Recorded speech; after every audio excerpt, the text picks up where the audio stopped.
皆さんこんにちは、よみと申します。今回は私の、家の、水回りお手洗いの水が止まらなくなってしまったっていう話をしようかなと思っています。流れる水であってもなんか影響があったのは実際にはその手洗い部のところがずっと水が出っ放しになってしまっていて、この水のトラブルを自身でその水道業者さんに電話するっていうよりはまず家の近くに大家さんがいるので連絡をしに行ったんです。夜だったんですけど、で一応見てもらったけれども、それが止まるっていうことがないから一旦元栓を閉めましょうっていうことになったんです。でも元栓を閉めるとお手洗いだけではなくて台所の水とかシャワーにも影響する、お風呂場もなので、それだとやっぱり困るわけなんですよね。なのでその栓をちょっと弱めのような状態でも開いた状態にして、それで一旦使えるようにしたりとか、なんか調整をして、もう本当に台所の水を少しでも使えるような状態までにしたんですよね。でも私が夜にその元栓部を触った時っていうのが間違えてその他の会の人のところを触ってしまったみたいで、次の日影響があったっていうことをお聞きしたんですけど、でもなんか私もそれはちょっと申し訳なかったけれどもみたいな、でも自分の家のお手洗いが結局流すことができないような状態になってしまったので、それがあって、本当になんか水ってやっぱり絶対使えないといけないものなんだなって、停電になった時には電気は絶対使えるものとして、これが使えているものが使えなくなったらすごい困るなっていうのはあっても、お手洗いもお手洗いだけじゃないから、ずっと流れっぱなしだと水道代もものすごくかかるかもしれないわけだし、なんか水がただ単に出ているだけではなくて、流すことが結局できないような状態でただ手洗い部分の水が、流れているというような状態になってしまう。で次の日に、大家さんがお付き合いがあるっていうか、前にも来ていただいたことはある業者さんではあったんですけど、そこの水道屋さんが来てくれて直してもらったんですね、一時的に。だけれども老朽化しているものになるのでもう取り替えた方がいいんじゃないかっていうような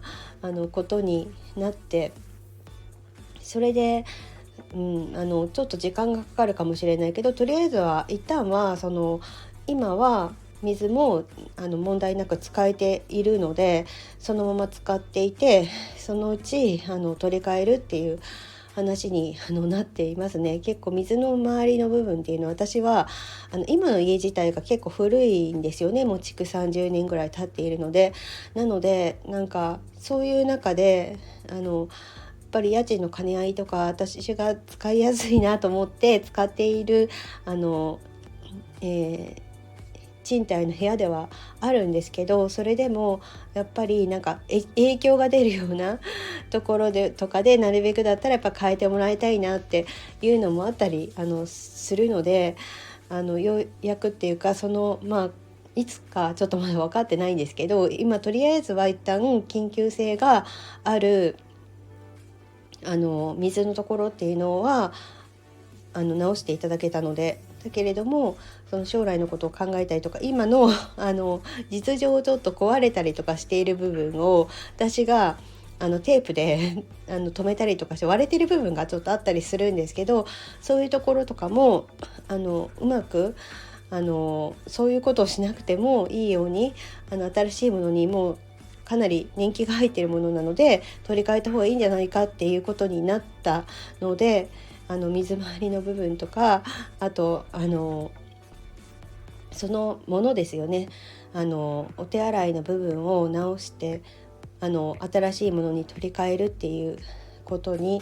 なりそうです。ということで今回私は夜になんかお手洗いが使えないような一応使えることは使えるけど水が流すことができないような状態になることによって次の日の朝にも影響があったし、一応その元栓とかを使えれば水回りには影響がないような状態にはできたけれども、こういうふうなことを経験することによってなんか何事もなく生活できるっていうのは本当にいいことだなって、そういうふうに感じた話を今回させていただきました。なんか体調が悪いとかこういう時には言ってられないぐらい切羽詰まるものなんだなっていうか、本当になんか私これまでに住んだ家っていうのはやっぱり家賃が高かったけれども、それからでもね家自体には自分が住んでいる部屋自体には影響がないにしても、それでもなんか必ずその家賃と見合うかって言ったらそうではなかったりもするので、今の家だと古いところがあっ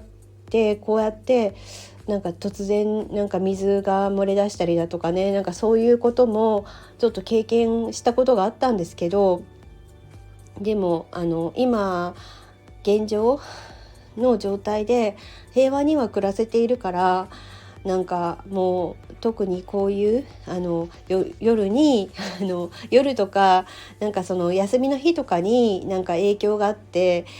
その生活に影響があるようなことがこれから起こらないでほしいなっていうふうには思っております。古い家に住むとやっぱこういうことも起こってきたりしやすくなるのかなって。だけれども新しい家だからといってそういうことにはなりにくいかもしれないけど、騒音問題とかはやっぱり新しい家だといろんな人が住むこととかもあって、結構やっぱりモラルとかそういうのを私は感じさせられるような騒音にちょっとあったこともあったのでなんかそれを考えたらそうですね、今の家で、生活環境は静かには暮らせているただ家の環境上ちょっと古かったりするものがあるので、そういう時に、これから住み続けていく上で影響がなければいいなってそういうふうに思っています。ということで今回終わりにしたいなと思っております。お聞きいただきましてありがとうございました。